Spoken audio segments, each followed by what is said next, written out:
Habs fans, I am sorry.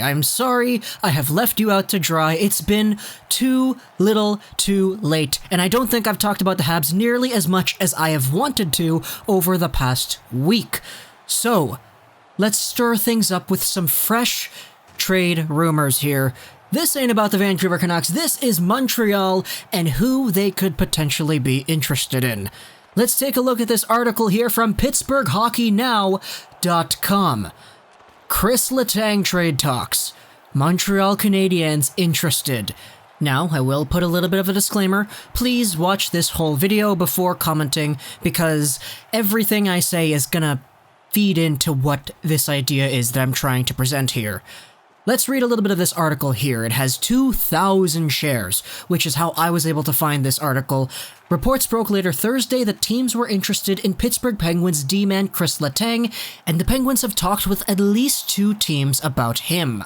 Friday morning, a well-placed source within the Montreal Canadiens organization told Pittsburgh Hockey Now that Montreal is one of those who have made a serious inquiry.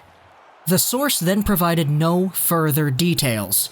The article then talks about things like Letang and his cap hit, he's making $7.25 million with 3 seasons left, and he has a limited no-trade clause which consists of an 18-team trade list from the client. The article then goes into a little bit of speculation, says things like, oh, Letang is from French-speaking Quebec, so he probably would have Montreal on that list. Everything else after this is all their own speculation, saying, okay, they could probably take this, take that from the Habs. I'm not going to read any of that. That's kind of... If you read the article, you're going to understand why I'm not talking about what exactly it is that they, the journalists, are proposing. But let's talk a little bit about what exactly it is Kris Letang is, what he could bring to the Habs, and why he could be valuable. First off, yes, he's a right-handed defenseman, and the Habs don't need those. But the thing with Letang is that he's a right-handed defenseman who plays on the left side. So, automatically, he's not the normal right-handed defenseman. Obviously, when you think of that, you think of the guys on the right side, the guys who are able to corral the puck on their forehand as it's going along the right side boards. But Letang doesn't do that. He's a backhand guy on the left side, playing with a right-handed shot, so obviously that slots itself in pretty nicely to what the Habs have because they do need left-sided playing defensemen. Also, Letang is an offensive guy. You know him. It's Letang. Kris Letang, 16 goals, 40 assists last season for 56 total points.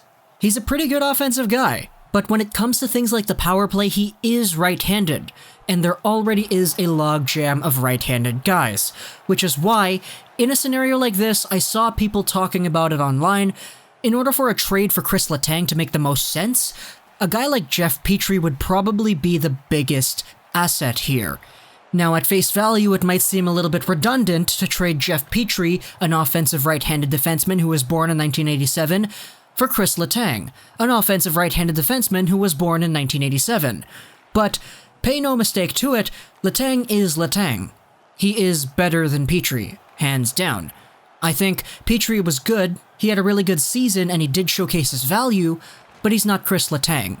Kris Letang is a guy who brings experience, multiple cups, a whole ton of leadership, and overall just a better player overall. And that's not to discredit Petrie. I'm putting him up against Kris Letang. And in terms of the contracts, well, Letang does have a little bit of a higher cap hit, and he does have 1 more year. Sure, the difference is 1 year and $2 million extra on the cap, but it's a big improvement. And at the bottom line here, you would have to add a little bit more from the Montreal point of view if you wanted to just trade Petrie for Letang. It wouldn't work straight up like that. So in order to get things done, you would have to have just a little bit more help on, I guess, the forward side of things, maybe a prospect or a pick. And if you're the Pittsburgh Penguins, well, they already talked about what exactly it is they want for a guy like Kris Letang. An impact player on a controllable contract and or a projected future salary cap hit that was reasonable. This little bit was taken from an article on The Score talking about what Rob Rossi said on The Athletic. So overall, Jeff Petrie going back, I do believe that is sufficient enough in terms of a controllable contract. especially if the Penguins are willing to sign a guy like Petrie in 2 years when he does expire. Add to that maybe some forwards. There have been some guys that a lot of people do believe will not be Montreal Canadiens next season, just based off of how everything is assembled. So overall, I believe that there is a little bit of thought that could be put into this kind of discussion, but it's very weird. Obviously, Kris Letang is Kris Letang, and he is highly coveted. He is a superstar. But if he is in a position of uncertainty within his future in Pittsburgh, then I'd like it if he was on the Habs. Seriously, bring him over to Quebec. French-speaking Quebec. Montreal can treat him right. For sure. So comment down in the comments below what you think. Hope you enjoyed this video, and bye.